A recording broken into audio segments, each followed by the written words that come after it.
Dobar dan, dragi moji. Evo danas mene sa novim receptom, jedan prijedlog za vas, pa ako vam se dopadne vi napravite i recite mi kako vam se sviđalo. Evo ovako, danas ćemo da pravimo jedan zdrav gulaš ili paprikaš, tako bi ja to nazvala, od leća ili od sočiva. Evo ja sam ovdje već bila potopila leće ili sočivo i već sam stavila da se kuva. Evo ovako kad budete, znači kad vam se malo natopi, jedno pola sata sam ja samo držala, stavite vode toliko da pređe onako 2 prsta preko te leće ili sočiva, sad kako ko kaže. Ovdje sam iseckala 2 paradajza, malo manje onako srednje veličine, 1,5 papriku crvenu sam isekla ovako na kockice kao što vidite. Onda 2 crna luka mala ili jednu veliku glavicu. Ovdje jednu mrkvicu isto i ovdje 2 čena belog luka. Treba će mi 2 kocke za supu, onako ja kupim ovdje zdraviju kada je napravim ja sama. Znači kupim zdraviju, tako ima u jednoj prodavnici bio baš onako ekstra, nema ništa onako što je nezdravo u njoj. I lovorov list, to mi treba, znači to ćemo odmah da stavimo u taj leću ili sočivu, u šerpu i poslije ću da dodam malo crvene aleve paprike i ulja, onako samo ću da izmešam i dodam na kraju. Znači sada ćemo šta radimo, znači sve ćemo da stavimo u šerpu i ostavit ćemo na laganoj vatri da se kuva nekih možda pola sata otprilike. Ja ću vam tačno reći koliko sam ja kuvala, pošto sam uvijek to radila otprilike, tako da ne znam, uvijek gledam kad je onako gotovo sve i onda tek. A sad koliko bude, da li je to pola sata, 40 minuta, ne znam stvarno. Sad ćemo da vidimo. Znači ovako sve stavimo odmah zajedno da se kuva, uključimo šporet naravno pred toga i samo ubacimo unutra sve polako da se krčka. Znači nikakvog prženja, ništa, nego sve ovako ubacujemo. Evo ovako. I odmah zatim i paradajz isto.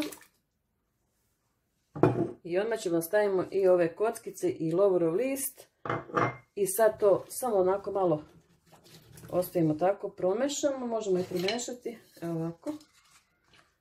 I ostavimo na laganoj vatri da se krčka. Prije toga ću samo malo da posolim, odmah. Ne puno, zato što već imam ove kockice za supu.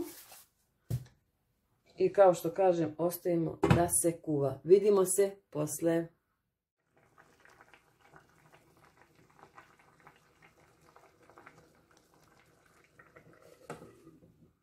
Sada pred kraj stavimo 1 kašiku ulja i stavit ćemo 1 kašikicu ovako crvene aleve paprike. Znači ne zapržavamo ništa, nego samo ovako ovo promešamo i stavimo u varivo. Evo ovako, znači samo dobro promešamo. Možete vi da stavite paprike malo manje, zavisi kako vi volite. Mi volimo da onako malo crvenije. I sada samo ubacimo ovako u naš gulaš ili paprikaš, kako bi ga nazvali, jedan veganski ili posni. Promešamo, vidite kako je dobilo gustinu i sad odozgo samo, evo ovo je sad gotovo već, znači leća je gotova, sve je skuvano. Kuvala sam, odmah da vam kažem, samo nekih 20 minuta, znači za 20 minuta je to gotovo.